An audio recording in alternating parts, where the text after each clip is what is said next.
It's that time of year again. The air is exploding with pinks, purples, and those gross little candy hearts with the puns on them. But Valentine's Day doesn't have to be depressing if you're single. I mean, you've still got the internet and television. Actually, that's really depressing. Yeah. I'm Annie. And I'm Julia. Let us warm those long, cold, lonely nights on the couch.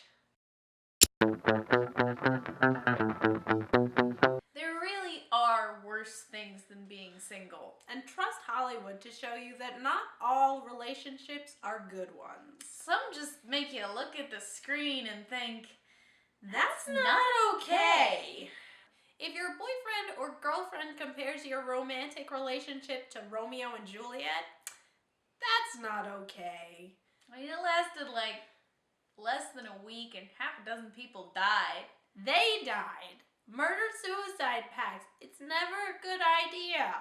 And if your boyfriend or girlfriend wants to drop all of their life goals after only a few brief moments of eye contact, that's not okay either. Guys, this one's brought to us by Les Mis. Marius takes one fleeting glimpse of Cosette across a crowded street and decides to just completely do a 180 on his whole, purpose in life. Granted, that purpose wasn't really gonna pan out for him anyway, so the bottom line here is, don't be Marius. Don't be that 1%er at the Occupy Wall Street movement. And finally, if your boyfriend or girlfriend wants to emulate Twilight in any way, that's really not okay. The National Domestic Violence Hotline has a list of 14 criteria. And if your relationship meets any single one of the criteria, they strongly suggest that you consider breaking up because you might be in an abusive relationship. The relationship between Bella and Edward in Twilight meets all of them. To be fair, and I'm not sure why, you do have to fudge some of them, but it says if it meets any single one of them, meaning that if it's just one thing, you might still be in an abusive relationship. And Twilight meets at least half. Yeah, no fudging required. That's messed up. Just because you don't have a significant other this Valentine's Day doesn't mean you can't celebrate with someone you love in a non-romantic way. So we're going to give you 3 shows that you can watch if you want to learn how to have a non-sexual life partner. This is The Art of Bromance. Or bromance. Or bromance. Bromance. Bras. Or like bras. They support. Bromance. Through all the tough times. We're making it a thing. We begin with sort of the original bromance, is Sherlock and John. Now, we could be talking about BBC Sherlock, or the Granada series, or Elementary, or any number of adaptations over the years, including House, and yeah, okay, the list goes on. The point is, the thing that stays the same in all of those different adaptations is that Sherlock and John are in love. And I know we've mentioned Elementary and Sherlock a couple of times on the show, and we don't want to beat a dead horse, but I think this one's important because really the underlying story between all of this is the love story between John Watson and Sherlock Holmes. And it's not a romantic or a sexual love story, it's just this incredible friendship that grows between these two very different people. And that's kind of magical. Our next bromance comes from Parks and Rec with Ann Perkins and Leslie Knope.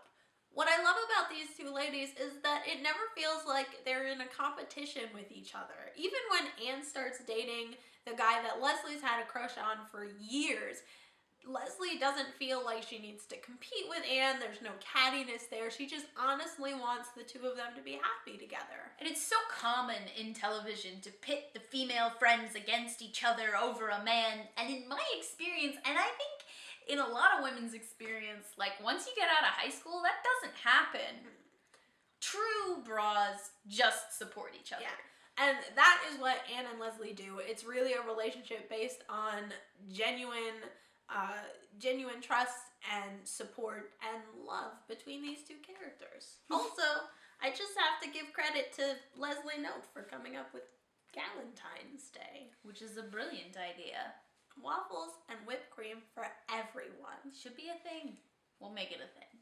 Yes. And our last bro/bromance of the evening is the relationship between the Doctor and Donna in the 4th season of the new series of Doctor Who. This is a great sort of brother-sister bickering relationship that they have where they're always sort of fighting and they're butting heads about things. And I loved Billie Piper and Rose Tyler for, different reasons. And I loved Martha Jones and I love Amy Pond But Donna really is my favorite character, and I think it's because all she wants is to be friends with him. I think that was really refreshing coming off of, the emotional turmoil that was Rose and the Doctor's relationship at the end. and the angst that was the Doctor and Martha's relationship And they really are just best friends, and you really want them to make it. they're such bros. I think a lot of it has to do with the chemistry between Catherine Tate and David Tennant was just so good. So good. I'm so sad she only got 1 season. Doctor Who, breaking hearts since the early 60s. So if you're looking for something romantic to do this week, we've got a couple of exciting things coming out. First up, the movie Beautiful Creatures, which actually opens on Valentine's Day. If you've seen any of the promo stuff for it, you might be thinking it looks a little cheesy and melodramatic and maybe a little too much like Twilight, but there's some really great names attached. Namely, Jeremy Irons and Emma Thompson. Viola Davis is in there. I think, they're all awesome. Jeremy Irons and Emma Thompson. These are like my 2 favorite old British actors. I love them. Okay. Another thing to look out for is the 5th and final season of Merlin. It's been airing on the Sci-Fi Channel since early last month. It finished the season in the UK already, and if, like me, you have seen to the end, you'll know why I am incredibly sad on the inside when I talk about this show. She's also sad because I have not yet been able to bring myself to watch to the heartrending finale, so she has no one to talk to about it. This show is another great bromance between Merlin and Arthur. If you know the original legend, you know that Merlin is supposed to be older, so the show changes it up by making them around the same age. And the 2 main actors play it incredibly well. The chemistry between Colin Morgan and Bradley James is so fun to watch. I mean, it's friend chemistry. It's friend chemistry, yes. But it's obviously. fantastic. But it is absolutely fantastic. So I definitely recommend you watching it. It is a little bit cheesy, and it's cheesy. Let's not mince words. But it's very endearing, and the ending was actually really, really good. If really, really horribly heartbreaking. It's the BBC. Sad. That's what they do. And finally, hopefully... Not hopefully. It's going to happen. It's definitely going to happen. Maybe. We're going to do a review of Warm Bodies, which is a movie that we were both really excited about right from the beginning, and we were supposed to see it this past weekend. It's just not it's gonna happen next week. It's gonna happen, guys. She says. It's going to happen. So that's what we're excited about this week. Join us again next week. And until then, Keep watching.